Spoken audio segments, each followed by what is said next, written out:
Welcome to Grassroots Radio Colorado. This is Kris Cook, and I have been joined in studio by Cori and Andy Pates of the Party of Choice. Welcome, guys. Thank you. Thank you. Glad to have you in here. So, we're talking about Greeks and Jews today. Yes, we're going to do a little ancient history and draw a parallel between the original Christians and today's conservatives.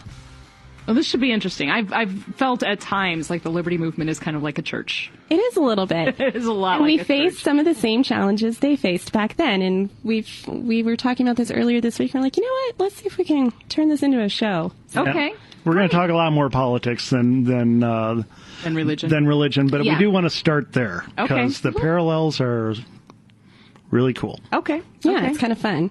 So, Kris, have you ever met a Christian who talks Christian lingo to non-Christians? Oh, yes. And they just expect them to understand what they're talking about? Oh, yes. How well does that work? Not very. When I was young, I converted to Catholicism. Okay. And Catholicism has its own language. And I don't mean Latin. I mean, it truly, truly does. And it took me months to figure out what in the heck they were talking about. Mm-hmm. And then when I became a born-again Christian, it was like the same thing all over again. I'm like, okay, I still don't remember all the books in the Bible, so don't try to, push all this on me. There's a song for that. Yeah, great. Is there an app for that? Yeah, there probably is, actually. Okay. There probably is. Well, and so like one example that I can think of, perhaps, somebody who doesn't interact with Christians very much, but I work downtown, and there's a man who is a street preacher. And he is very sincere and very enthusiastic, and he is out there every single day in the summertime. But the reactions he gets, people obviously don't understand where he's coming from or why he's doing this. And so either they're irritated, right? They're confused, they mock him, or they just look someplace else and walk quickly away because they're awkward. They don't know what to say. Right. And so sometimes as conservatives, we can do the same thing. Okay. We have our own lingo. Well, you do. I don't have that problem. I don't have that drawback. I know, but, you just walk on water. What can we say? Speaking of which. Incredibly shallow water. Incredibly shallow. This is the street preacher, who's a wonderful guy. Uh-huh. Okay. What he's missing is actually a lesson from the Apostle Paul, and it's on the difference between Jews and Greeks. In other words, knowing your audience. Right.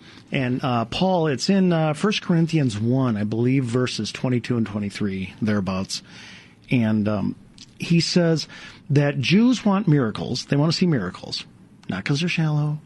Okay, there's good reason for that. But Jews want to see miracles, and Greeks want to see wisdom. Okay. Okay. That makes sense. Yeah, and then he said that, what did he say after that? That basically, if, I'm totally spacing it now. Now I remember. He says, and we preach Christ crucified, a stumbling block to Jews and foolishness to the Greeks. Okay. Okay. Now think again of the street preacher.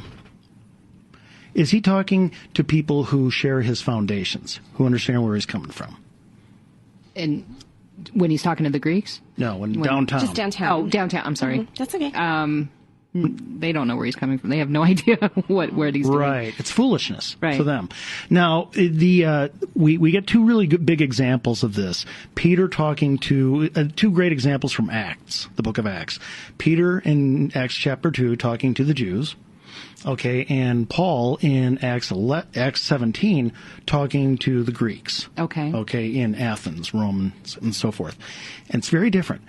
Peter went and he would do, like Paul said, he would discuss Christ and Christ crucified. And he would talk to the Jews and talk about their, you know where this all comes from. And it was very simple. And so all he had to do was talk about, and you crucified Christ. Okay, and they repented, and 3,000 were born again on that day, and it was this wonderful thing. Let me ask you this. When he was talking to the Jews, though, Was there any difference? Did they have a different foundation from him, or did they have the same foundation? They have the same foundation. Right. We're all part of the same culture. Right. Did he have to explain the Creator? No. Did he have to explain sin? No. Did he have to explain the law and the prophets? No. No. They had all that. Okay, when Paul goes and talks to the Greeks, they didn't know any of this. Right. Okay? And so Paul, I like what he did. He did a totally different kind of attack. So he goes there and he's talking to Athens, and actually at first he's talking in like some synagogues to his own peeps. But he's also out in the Greek square because Paul's one of these guys who will talk to anyone. You ever met somebody who will talk to anyone? Yeah, he's sitting right across the table from me. Let's talk about you, Cori. Anyway, so he looks at them and he comes into town and he sees all these idols, you know, and we Christians, we hate idols. Right. Okay. And so he sees all these idols and they're made out of stone, and they're made out of wood, and they're made out of iron. And rather than just charging into them and saying, okay, let me tell you this. First of all, you're idolaters. In fact, I've printed up a bunch of T-shirts. They say idolater on it. I'd like each of you to wear this. He goes to them and says, I can see that you're all very religious. So am I. Now, I'm paraphrasing. I'm really chopping it down here. And he says, you guys, you all worship gods that you make with your hands. I worship a God who made us with his hands. Okay.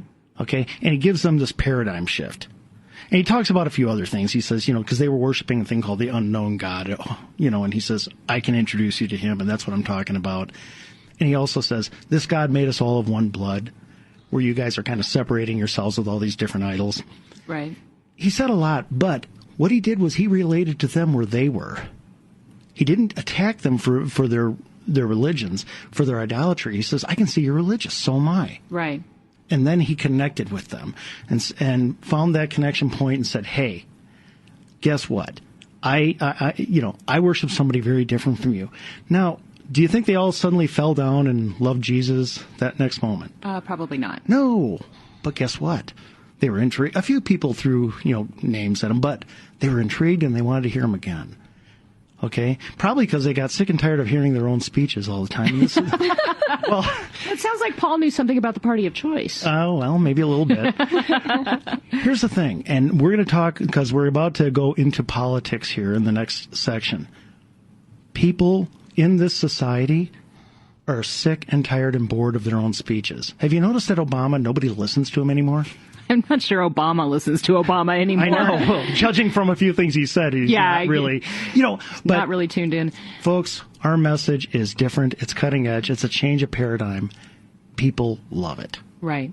And that's what we can do. But we can't approach them like they're Jews. We have to approach them like they're Greeks. We'll get into that next. Okay, great.